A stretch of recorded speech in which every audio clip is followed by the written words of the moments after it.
¿Qué tal? ¿Cómo está? Muy buenas noches. Bienvenidos a Índice Económico. ¿Cómo estás, María Elena Vega? Muy bien, muchísimas gracias, Darío Celis. Muy buenas noches. Comenzamos.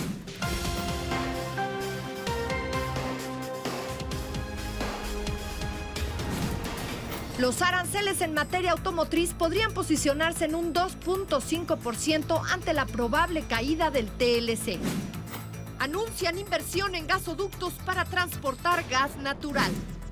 El complejo conocido como Etileno 21 es el desarrollo petroquímico más grande de América Latina y se construye en Veracruz. Además, un análisis a fondo de cuánto nos cuesta la corrupción a los mexicanos. La crisis en el sector energético dejó el año pasado sin empleo a 150,000 trabajadores de Tabasco, Veracruz y Campeche.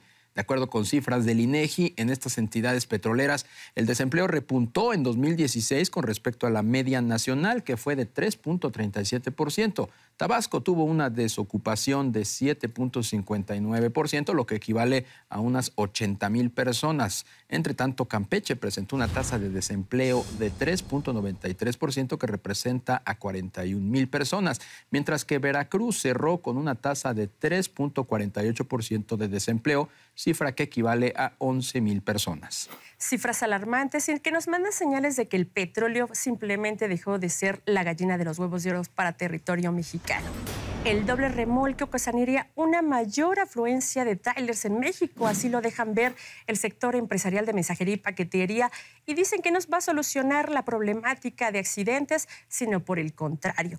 Los trailers de doble remolque han ayudado a diversos sectores a que sean más eficientes. Sin embargo, lo que sí se podría hacer con el objetivo de que se mejore la circulación es invertir más en seguridad, delimitar los límites de velocidad, de carga y de vías, como pues obviamente delimitar horarios que mitiguen estos accidentes que vemos y que no son pocos. Se hablan de 6 por mes, de acuerdo, pues por supuesto, de datos del INEGI. ¿No es así, Darío? Y más regulación, porque ya es verdaderamente insoportable tener que lidiar con estos trailers doble remolque de cajas doblemente articuladas dentro de las ciudades. Está bien que circulen en la carretera y que incrementen la productividad de las empresas, pero que no invadan ya zonas densamente pobladas. La constructora mexicana y desarrolladora Omex llegó a un acuerdo para resolver cargos de reportar ventas falsas para aumentar ingresos, en lo que autoridades estadounidenses dijeron fue un fraude contable por $3,300 millones. La Comisión de Valores de los Estados Unidos dijo en un comunicado que utilizó imágenes satelitales para demostrar que Omex, una de las principales vivienderas del país, ni siquiera había comenzado a preparar el terreno de muchas de las casas por las que ya estaba reportando ingresos. Eso sí, yo no sé si fue cinismo o verdaderamente gran tecnología la que se vio en el país. Pero bueno, pues en otro orden de ideas, por fin se va a profesionalizar la práctica mejor conocida como outsourcing. El caso es que este año y después de que la reforma laboral dejara lagunas relacionadas con el tema de la tercerización, el gremio verá frutos gracias a la aprobación de una norma que se gestó entre la Secretaría de Trabajo y Fonavit e incluso la iniciativa privada. Hay que recordar que a finales del 2016 ambos organismos y el sector empresarial se dedicó a definir una norma que pudiera profesionalizar el sector y dejar en jaque a las pseudoempresas que dicen ser de outsourcing. Un grave problema el de la tercerización no profesional, que daba pie a fraudes. Lavado de dinero. A empresas, pero sobre todo a empleados, ¿no? Claro, que se quedaban simplemente en jaque en cuanto a toda una seguridad, no solamente social, sino antigüedad y muchísimas prestaciones que simplemente quedaban fuera de cualquier alcance de trabajadores. ¿Cuánto nos cuesta la corrupción a los mexicanos? De esto platicamos el día de hoy. ¿Sabe usted cuánto nos cuesta la corrupción a los mexicanos? En el estudio México, Anatomía de la Corrupción, se detalla que esos 906,000 millones de pesos que cuesta la corrupción equivalen a 4 veces el recorte presupuestal del gobierno federal programado para este 2017. 4 veces lo que no vamos a invertir este año. De los 34 países que integran la OCDE, México está en la última posición. Y de 168 naciones, el índice de percepción de la corrupción nos acomoda en el lugar 95. Un tanto mejor que Corea del Norte, Somalia y Sudán. En México, 36.8% de la población cree que quien más viola la ley son los políticos, seguido de todos, es decir, policías, funcionarios, ciudadanos y abogados. Según datos de la tercera encuesta del INEGI sobre calidad e impacto gubernamental, la corrupción es nuestro segundo mayor problema. El primero, usted bien lo sabe, es la inseguridad. ¿Y usted por qué cree que somos corruptos?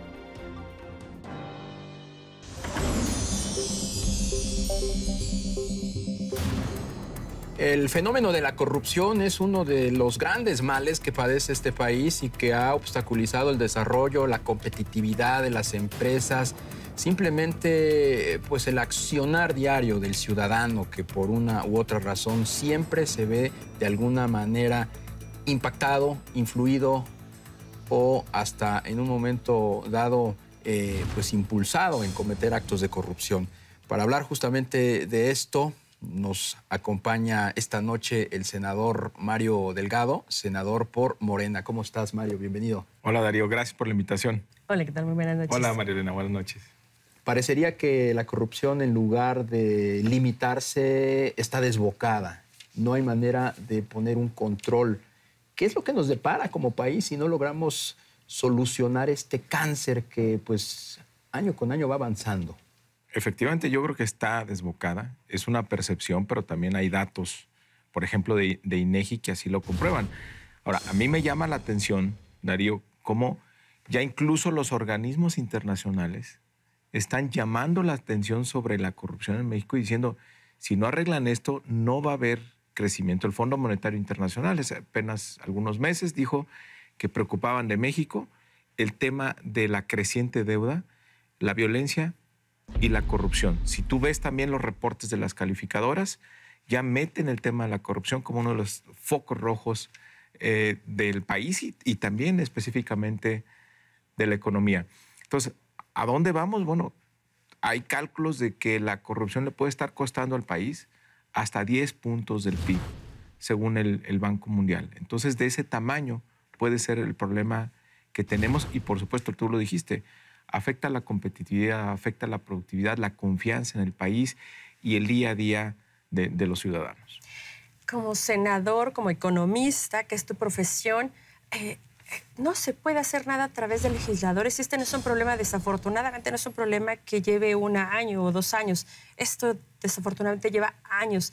En el sexenio de Vicente Fox ya se estaban haciendo estudios. Se trajo, si no me recuerdo, al peruano, un investigador peruano, hacer toda una investigación de dónde se tenía todo lo que es, pues desde irregularidades, lavado de dinero, en fin.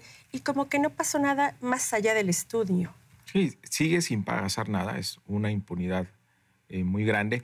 ¿Qué ha hecho el legislativo? Bueno, fue una discusión muy larga, muy dura del Sistema Nacional Anticorrupción. Ahí está, con sus defectos, con sus virtudes, tratándose de echar a andar. Mario, ¿de quién tendría que ser la responsabilidad? O sea, ¿cuál es la responsabilidad que debería de asumir gobierno y también los legisladores?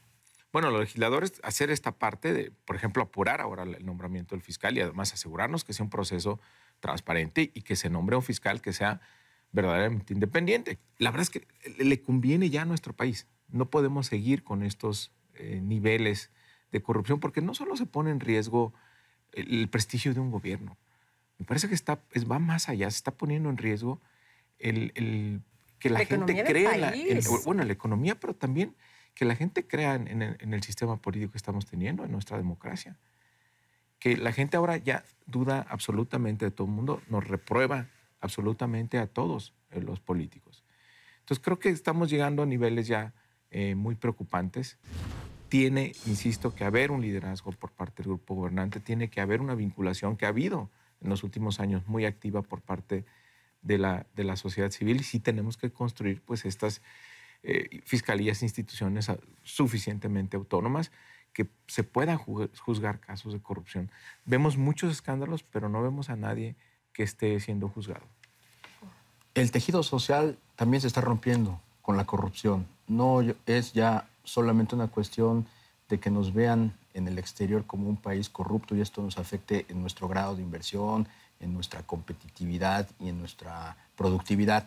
Ya hay comunidades en el país cada vez más que se les está rompiendo el tejido social por la corrupción. Por supuesto, tiene mucho que ver. Ahora, ¿cómo se traduce finalmente a la gente? La gente que está en la pobreza, la gente que tiene necesidad, pues hay menos hospitales por la corrupción, hay menos escuelas por la corrupción. Vivimos en alerta, vivimos con mucha intranquilidad por el tema de la corrupción. La gente no tiene empleo por la corrupción y vele sumando. Realmente podría ser muy simplista decir que el gran problema de México ahora es la corrupción, pero es un cáncer que está en todo el cuerpo de nuestro país y que si no lo atacamos, pues pone en riesgo la vida del país mismo. Y no solo son algunos empresarios, no solo son algunos políticos. ¿Los ciudadanos? Afecta también a la ciudadanía en su conjunto. La afectación es generalizada. Y bueno, por ahí me gusta repetir una frase que dice mucho López Obrador. La estrategia para combatir la corrupción es como barrer las escaleras, de arriba para abajo. ¿Qué puede hacer la sociedad civil o qué pueden hacer otros grupos de poder fáctico que en un momento dado pudieran pues echar a andar esta maquinaria? Bueno, ahora presionar porque se nombre este fiscal y que sí efectivamente sea un proceso transparente y que sea una persona independiente. Y a mí me gusta ver cómo se están organizando distintos grupos en la sociedad civil que están cada vez más atentos. Esta presión de la sociedad civil sí es fundamental para que esta complicidad de estos grupos de intereses que finalmente controlan el poder, pues se rompa finalmente. Pues Mario Delgado, senador por el partido Morena, ojalá y podamos ver realmente en el cortísimo plazo ya alguna solución a estos temas que llevan de la congeladora legislativa muchos meses. Así es, tiene que haber sanciones. En el momento que se empiece a sancionar, creo que aquellos empresarios, solo así se aquellos políticos corruptos la van a pensar dos veces. Y además también es un mensaje hacia toda la sociedad de lo negativo que resulta la corrupción y que la gente se dé cuenta.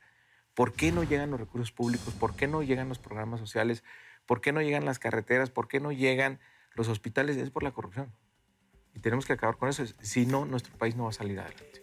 Pues muchas gracias, senador. Gracias a ustedes gracias por la invitación. Y también muchas gracias a usted. Muy buenas noches por habernos acompañado esta noche.